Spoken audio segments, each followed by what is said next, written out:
Ladies and gentlemen, welcome back to the channel, brought to you by yours truly, Scott Todd. Today, ladies and gentlemen, we're going to be doing a comparison video of display quality on the Google Pixel 6a versus the Google Pixel 7. This isn't going to be too much of an in-depth comparison. I just want to go over my main thoughts on the two displays and why I think the Google Pixel 6a's is actually better than the Google Pixel 7. So without further ado, ladies and gentlemen, let's do a top-down view or bird's eye view of these two devices. I'm going to be showing you some images side by side, and yeah, we can determine who the winner is in terms of display quality between these two powerhouse devices. So yeah, let's hop right into it. If you enjoy, like and subscribe. Okay, people, right off the bat, let's talk just general specs so we can get a baseline understanding of the screen technologies going into both these devices. So on the left, Pixel 7, on the right, the Pixel 6a. Pixel 7 and Pixel 6a are actually using the same screen technology. Both are OLED displays, meaning organic LED displays. In other words, each pixel can power itself, leading to deeper contrast and vibrant colors and just accurate and sharp images overall. The one downside with OLED that you can have some screen burn in, but that doesn't really pose a threat to devices these days. But both are OLED, which is, in my opinion, the best screen technology you can have right now on a smartphone.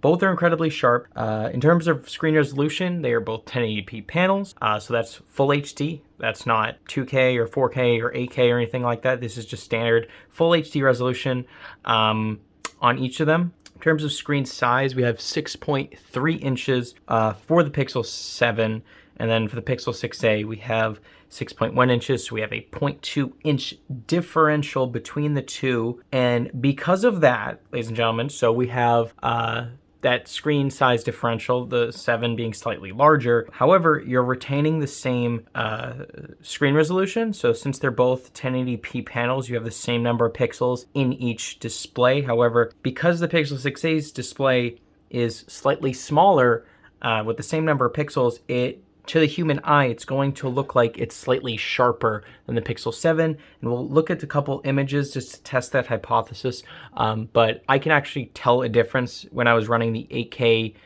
battery drain sample test. I could actually see a difference between the 6A and the 7 in terms of overall sharpness. This one you could see more detail, and this one you could not. So in terms of pixels per inch, we're looking at 429 on the 6A and then 416 on the Pixel 7. So we're looking at roughly a 13 value difference in terms of pixels per inch on these displays. Now, because of that, and if I just talk about overall, responsiveness to my finger, in terms of input sensitivity or touch sensitivity, I can't tell a difference at all between these. They feel the exact same. Where these devices differ in terms of screen technology is refresh rate, or how many times the image is refreshing per second.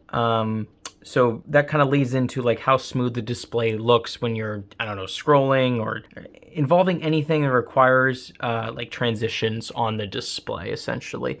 So on the Pixel 7, we have a 90 hertz panel. So it's refreshing 90 times per second. And then on the 6A, we just have a standard 60 hertz panel. What that means is, so 6A, I know it got some flack for looking choppy. I don't necessarily agree with those comments on the internet. I actually think the overall smoothness of this device for being a 60 hertz panel looks completely fine. Is it as smooth as a 60 hertz iPhone panel that has really seamless transitions? No. But it does the job, and I honestly, it's not going to bother you too much if you're already coming from a 60 hertz phone in the past. You will notice the difference if you're coming from a device that's already higher hertz per second, essentially, or refresh rate, or whatever you want to call it. You will notice going from a higher refresh rate to a lower refresh rate.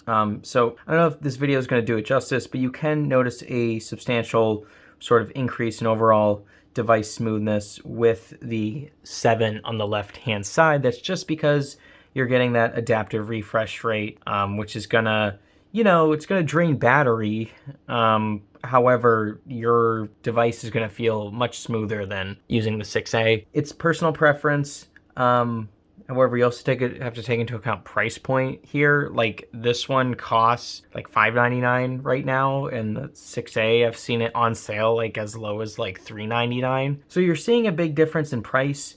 Is that extra 30 hertz like worth it? Probably not, like unless you actually like have to have it. I think you can get by with the 6A. So I'm gonna pause it here. I'm gonna bring up a image on Google, and we're gonna like look at overall screen sharpness, comparing the two. Okay, so I went on Google and I just searched up 8K image. I downloaded it on Google Photos, and I have them side by side right here in landscape view. Bottom is Pixel 7, the top is Pixel 6A. I obviously understand like the viewer here can't really distinguish it too much just because I'm filming through a camera and compressing this video on YouTube, so it's gonna be tough. But I'm gonna do my best to try to explain why they look different. And what that I'm actually noticing right off the bat, this is like, or I guess just depends on the placement of the devices. We have somewhat of a glare here anyway, just from my light, but I can tell like right off the bat that the 6A looks sharper. It's now on the bottom. Like just from my naked eye sort of view, standing about like a foot away, I can tell the 6A looks sharper. I can see a lot of the details in the background a lot better than the Pixel 7. So if we do a bit of a zoom in test right here, let's zoom in all the way like to this mountain peak, and that should sort of like kind of show off what I'm trying to explain here. Like in this image on the bottom, I can see, and I'm gonna have to zoom in a little farther in the Pixel 7. I can see like more detail in these rocks compared to the 7 on top. I will also note I'm like retaining more color accuracy on the Pixel 6A as well. Colors seem to be not as punchy on the Pixel 7 when we're zooming in this much. And I guess you can see most of what I'm talking about when you start looking at the outline of this mountain. You're seeing more sort of sharpness on the 6A compared to the 7 in general. So this is the max I can actually zoom in here. But you'll notice this on not only in images, but also YouTube videos as well. Let's see like my theory can be confirmed by zooming in on this like weird rock thing. The same goes here. Like I can see more detail on the 6A than I can the 7, and it's because of that pixels per inch differential between the two. So that's what I want to talk about in this video. Obviously, this is a subjective choice. I'm not going to sit here and be like, oh, one's obviously better than the other. Like, you're getting that adaptive refresh rate on the Pixel 7, and you're not getting on the 6A. But on the 6A, you're getting sharpness and sort of like better contrast, in my opinion. It's a trade-off. Obviously, like, it's up to the consumer what they want to go with. In my opinion, like, if I'm looking at a device, I'm a big fan of refresh rate. I think I could get over that like small, pixel density differential, and I'd probably go with the Pixel 7. I'd sacrifice a little bit of the sharpness and contrast just so I can have like an overall smoother device. To me, it's worth it. To you, like you might be a little different, and like everyone's different. Everyone has different preferences, and it's completely okay. But with that, I'm gonna leave it with you guys. You guys can make the decision, but those are just some of my thoughts on the display quality between the Pixel 6A and the Pixel 7. Happy shopping, ladies and gentlemen. Happy 2023. And we are at 825 subscribers at the filming of this video, and looking forward to hitting 1,000 and yeah, continuing to grow the channel. Appreciate all you guys watching these videos. And I'll see you guys on the next video from Scott Tyler. Peace out, everyone. Hey guys, thank you so much for watching another video on my channel. If you're interested, click over here to subscribe to the channel, and click over here for another amazing tech video review / tutorial. And yeah, thanks so much for checking out the channel. Appreciate all you guys. See you in the next video.